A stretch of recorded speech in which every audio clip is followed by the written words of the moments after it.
We were very aware that Grimlock in particular was a real fan favorite, so we wanted to make sure that we incorporated a lot of what people loved about him from the original cartoon and update him in a way that makes him like even more menacing and cool.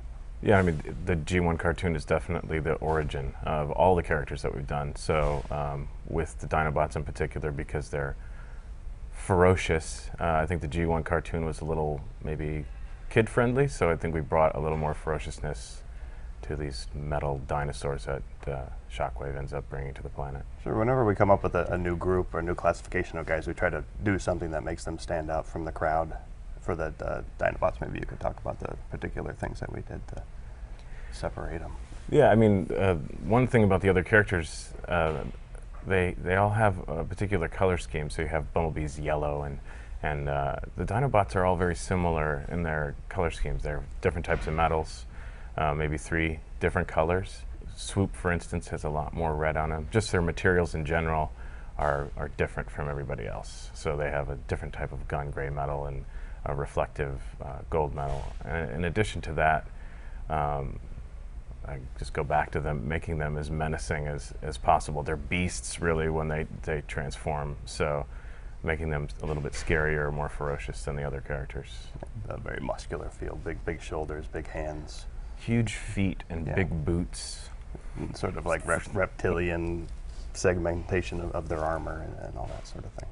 Some have wings, some have claws, or I guess plates, like the one that's more of a stegosaurus. Well, when we're starting any new character, Tej, our game director, has the overall vision for the game, so he'll be involved in the early concepting of things. We'll start with doing hundreds of sketches of characters until we nail it to his satisfaction. Then we'll start to bring other departments in, the animators and designers, and make sure it's going to work for their needs as well.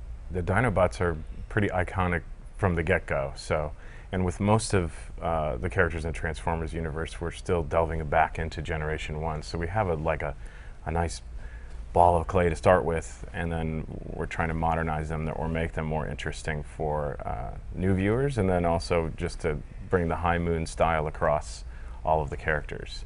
But the story and how they were developed in our particular game story, I think, has played a big role in what they looked like and how they're going to interact with the other characters.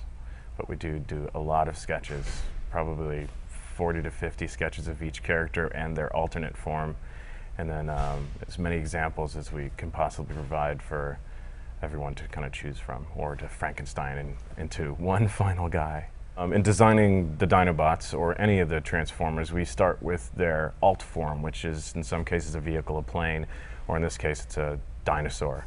And so when they transform into their robot mode, you want to see those pieces of either the car or the plane, but in this specific instance, you know, where do the claws go and how do they transform? We use them as shoulder pads or as a jetpack or as a boot or a knee pad or some evidence that you can see that they came from because they're Dinobots to begin with. So you're more interested probably to see them in their metallic dinosaur form than in their robot form.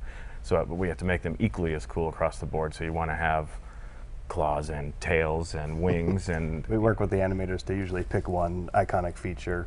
It's different for every character, but we'll pick one and we track it during the transform animation, so you can always keep your eye on, you know, the head of this guy as it transforms into the chest of the alt form or whatever. A favorite? I like Swoop personally. He just looks cool, like a jet fighter. I have to say they're not called a brontosaurus anymore, right? It's a Patasaurus. A patasaurus? Yeah. Yeah, I think Sludge's robot design and his cool. his alt form design are pretty tough. I don't want to say he looks as tough as Grimlock, but he's pretty tough looking.